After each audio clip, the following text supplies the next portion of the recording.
Hi ಎಲ್ಲರಿಗೂ ನನ್ನ ಚಾನಲ್ಗೆ ಸ್ವಾಗತ. ಸಬ್ಸ್ಕ್ರೈಬ್ ಆಗಿಲ್ಲ ಅಂದರೆ ಸಬ್ಸ್ಕ್ರೈಬ್ ಆಗಿ ಬೆಲ್ ಐಕಾನ್ ಕೂಡ ಕ್ಲಿಕ್ ಮಾಡಿ. ನಾನಿವತ್ತು ದರ್ಶನ್ ರವರ ಪ್ರಕರಣದ ಬಗ್ಗೆ ಒಂದಷ್ಟು ಮಾತಾಡಬೇಕು ಅಂತ ಅಂದ್ಕೊಂಡಿದ್ದೀನಿ.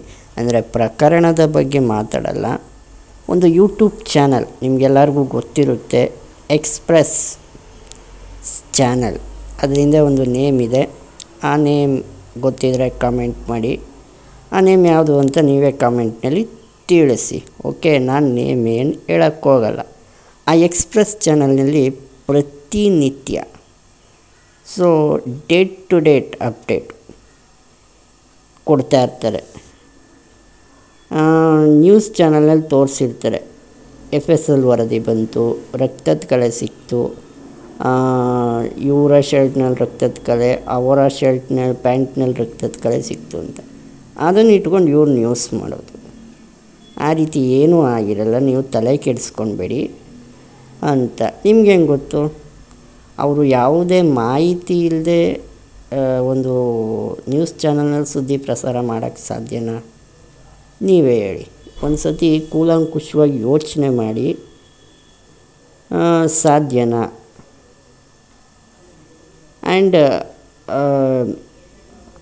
ಅವರು ಏನೋ ಅಪರಾಧಿ ಅಂತ ನಾನು ಏನು ಹೇಳ್ತಾ ಇಲ್ಲ, ಈಗಲೂ ಕೂಡ ಆರೋಪಿ, ನ್ಯಾಯಾಂಗ ಬಂಧನದಲ್ಲಿದ್ದಾರೆ. ಸೊ ಏನು ಸತ್ಯಾಸತ್ಯತೆ ಇದೆ ಅದನ್ನು ನೀವು ತಿಳಿಸ್ಬೇಕು. ಸೊ FSL ವರದಿ ಬಂದಿದೆ, ಈ ರೀತಿ ಏನು ನ್ಯೂಸಲ್ಲಿ ತೋರಿಸ್ತಾರೋ ಅದೇ ರೀತಿ ತೋರಿಸಿ, ಜೆನ್ಯೂನ್ ಅಂತ ಆಗ ಒಪ್ಕೊಳ್ತೀವಿ.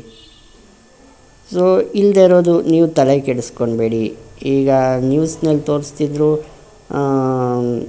ಒಬ್ಬ ಹಿರಿಯ ವಕೀಲರು ಕೇಸನ್ನ ತಗೊಳ್ಳೋಕ್ಕೆ ಹಿಂಜರಿತಿದ್ದಾರೆ, ಅವರು ವಿತ್ಡ್ರಾ ಆಗಿದ್ದಾರೆ ದರ್ಶನ್ ರವರ ಕೇಸ್ನಿಂದ ಅಂತ. ಅದನ್ನು ವೀಡಿಯೋ ಮಾಡೋಕ್ಕೆ ತಲೆ ಕೆಡಿಸ್ಕೊಬೇಡಿ. ನೀವು ಯಾರು? ಅವರಿಲ್ಲ ಅಂದರೆ ಇನ್ನೊಬ್ಬರು ತೊಗೊತಾರೆ. ನಮ್ಮ ಹತ್ರ ಬಂದು ಮೀಡಿಯಾ ಮುಂದೆ ಬಂದು ಹೇಳಿದ್ರೆ ನಾವು ದರ್ಶನ್ ಕೇಸನ್ನ ತೊಗೊಂಡಿದ್ದೀನಿ ಅಂತ ಹೇಳ್ತೀರ. ಯಾವ ಲಾಯರ್ ತಾನೇ ಬಂದು ಹೇಳ್ತಾರೆ? ಅಷ್ಟು ಕಾಮನ್ ಸೆನ್ಸ್ ಇಲ್ವಾ?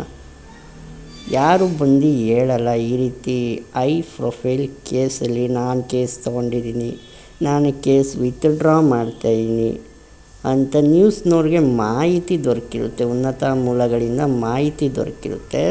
ಇಷ್ಟು ದಿವಸ ಪೊಲೀಸ್ನವ್ರು ಇಟ್ಕೊಂಡಿದ್ದಾರೆ ಅಂದರೆ ಅರೆಸ್ಟ್ ಮಾಡಿ ನ್ಯಾಯಾಂಗ ಬಂಧನದಲ್ಲಿ, ಆ್ಯಂಡ್ ಅವ್ರ ಬೇಲ್ಗೂ ಕೂಡ ಅರ್ಜಿ ಸಲ್ಲಿಸಿಲ್ಲ ದರ್ಶನ್ ರವರು. ಅದರಿಂದನೇ ಗೊತ್ತಾಗುತ್ತೆ ಈ ಕೇಸು ಎಷ್ಟು ಸ್ಟ್ರಾಂಗ್ ಅಂತ. ಸತ್ಯಾಸತ್ಯತೆ ಮಾತ್ರ ಹೇಳಿ ಅವರ ಅಭಿಮಾನಿಗಳನ್ನ ದಿಕ್ಕು ತಪ್ಪಿಸ್ಬೇಡಿ ಅಂತ ಹೇಳೋಕ್ಕೆ ಇಷ್ಟಪಡ್ತೀನಿ. ನೀವು ವಿಡಿಯೋ ಮಾಡಿ ಬೇಡ ಅನ್ನಲ್ಲ, ಏನು ಸತ್ಯಾಸತ್ಯತೆ ಇದೆಯೋ ಅದನ್ನು ಮಾಡಿ. ಆ ರಿಪೋರ್ಟ್ ಸುಳ್ಳು, ಈ ರಿಪೋರ್ಟ್ ಸುಳ್ಳು, ಅವ್ರಿಗೆ ಗೊತ್ತಿರುತ್ತೆ ಅಂತ ಇದು ಮಾಡೋಕ್ಕೆ ಹೋಗಬೇಡಿ. ಸೊ ಅದು ಸತ್ಯನೂ ಆಗ್ಬೋದು, ಸುಳ್ಳು ಆಗ್ಬೋದು. ಅದನ್ನು ತೀರ್ಮಾನ ಮಾಡೋದು ಲಾಸ್ಟ್ಗೆ ನ್ಯಾಯಾಧೀಶರು. ಕೋರ್ಟ್ನಲ್ಲಿ ತೀರ್ಮಾನ ಆಗುತ್ತೆ. ತಪ್ಪು ಮಾಡಿದರೆ ಶಿಕ್ಷೆ ಆಗುತ್ತೆ, ತಪ್ಪು ಮಾಡಿಲ್ಲ ಅಂದರೆ ಬಿಡುಗಡೆ ಆಗ್ತಾರೆ. ಇಲ್ಲಿವರೆಗೂ ವಿಡಿಯೋ ನೋಡಿದ್ದಕ್ಕಾಗಿ ಧನ್ಯವಾದಗಳು. Thank you.